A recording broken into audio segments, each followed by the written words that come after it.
अखिलेश जी हमारे साथ मौजूद हैं बातचीत के लिए। अखिलेश जी, सर आज जो है वो आपकी आपकी विधानसभा से आपने इस्तीफा दिया है और आज चुनाव, क्या मैसेज है यहाँ के लोगों को और क्या चाहते हैं सर? करहैल से ऐतिहासिक जीत तेज प्रताप जी की होगी। जिस तरह से गठबंधन को लेकर बातें हो रही हैं उसमें तमाम सवालात खड़े हो रहे हैं, कांग्रेस नाराज चल रही है, ऐसी खबरें हैं। देखिए, जो बातचीत है वो चलती रहेगी और बातचीत से ही रास्ता निकलेगा। एक सवाल ये था कि आपने टिकट घोषित कर दिए हैं और वहां भी यहाँ भी कह रहे हैं कि हम यहाँ लड़ेंगे ही नहीं चुनाव, ऐसी भी खबरें आ रही उत्तर प्रदेश में। मेरी जानकारी में नहीं है। मैंने आपसे कहा कि बातचीत चलती रहेगी और गठबंधन है। भारतीय जनता पार्टी के तमाम नेता मैदान में उतरे हुए हैं, मुख्यमंत्री जो है वो मैदान में उतरे हुए हैं और कह रहे हैं आपकी पूरी की पूरी सीटें जो है वो जीतना है, करहल भी जीतना है।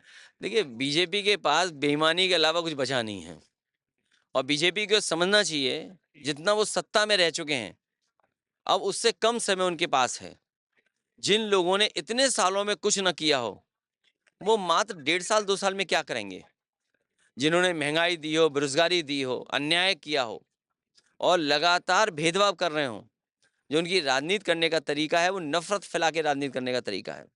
भारतीय जनता पार्टी के ऊपर अभी आपने आरोप लगाया कि दंगा भारत भाजपा ने कराया है वहां पर और बुलडोजर की कार्रवाई वहां पर होने देखिए, लगी। अ, जानते तो आप भी हो कि दंगा किसने कराया है।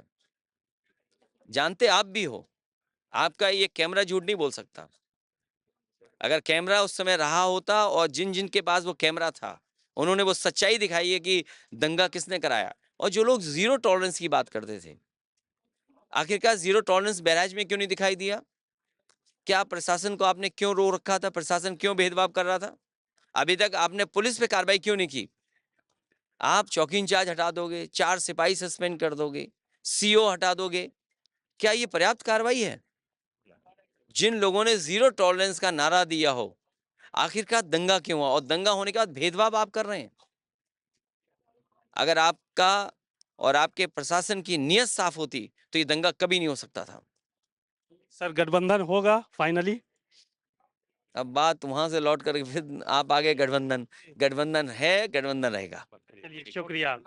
आपने सुना अखिलेश यादव जी को, बहुत सारी उन्होंने बातें कही और साफ तौर पर इस बात का उन्होंने जिक्र किया कि गठबंधन जो है वो है और आगे भी बरकरार रहेगा।